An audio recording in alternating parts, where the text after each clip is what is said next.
I think you are in favor of a humanitarian pause or pauses, but you're against the ceasefire, which many people in this region are asking for. You know, the numbers of dead are rising rapidly, 10,000, according to Hamas, admittedly. But you still got like 89 dead at the UN, which is a gigantic number for the United Nations, the Red Crescent and so on. Can you perhaps explain why you don't want a ceasefire? Well, I think there is a difference between a ceasefire, which would, in effect, freeze the situation in Hamas's favor. I negotiated a ceasefire between Israel and Hamas in November of 2012. And at that point, both parties did not want to go any further. The breaching of a pre-existing ceasefire by Hamas with rockets being sent into Israel had not caused a lot of damage. There had not been the horrific massacre that we saw on October 7th. And there also had not been the development of the infrastructure of terror that Hamas has built in Gaza. I don't know any nation represented at the New Economy Forum faced with the kind of assault that Israel was faced with by Hamas that would not be, number one, defending itself, and number two, trying to prevent it from happening again. Because with every other ceasefire, it did happen again until finally we got to the breach of a ceasefire, which was in existence on October 7th with the terrible attack by Hamas.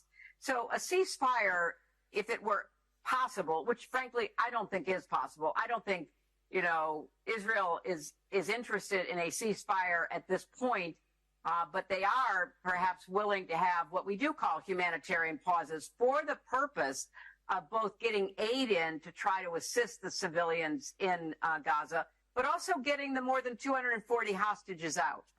These hostages are not just Israeli. One of the biggest groups of hostages are workers from Thailand who are working on farms in Israel. So there is a global dimension to the hostages that a pause could perhaps inspire some willingness on the part of Hamas to let the hostages go.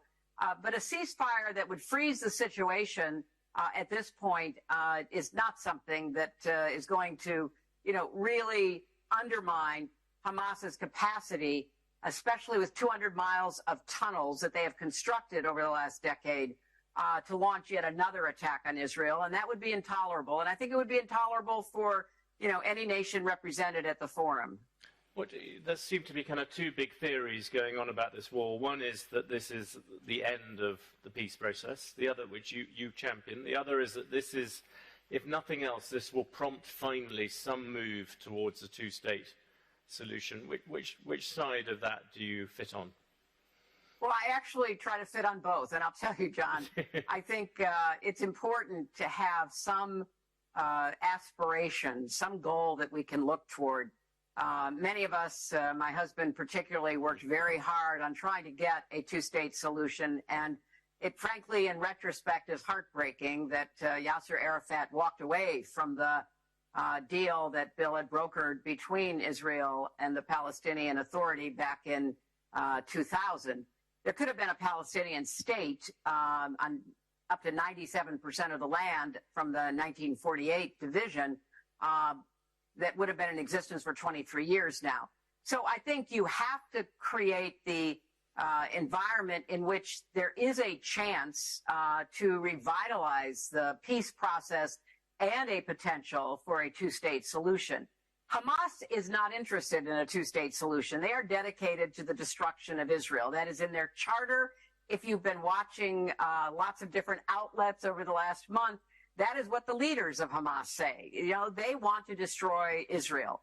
So Hamas is not a partner for any kind of peace or two-state solution, but the Palestinian Authority might one time again be. New leadership in Gaza might again be. So you have to get to a point where that's possible.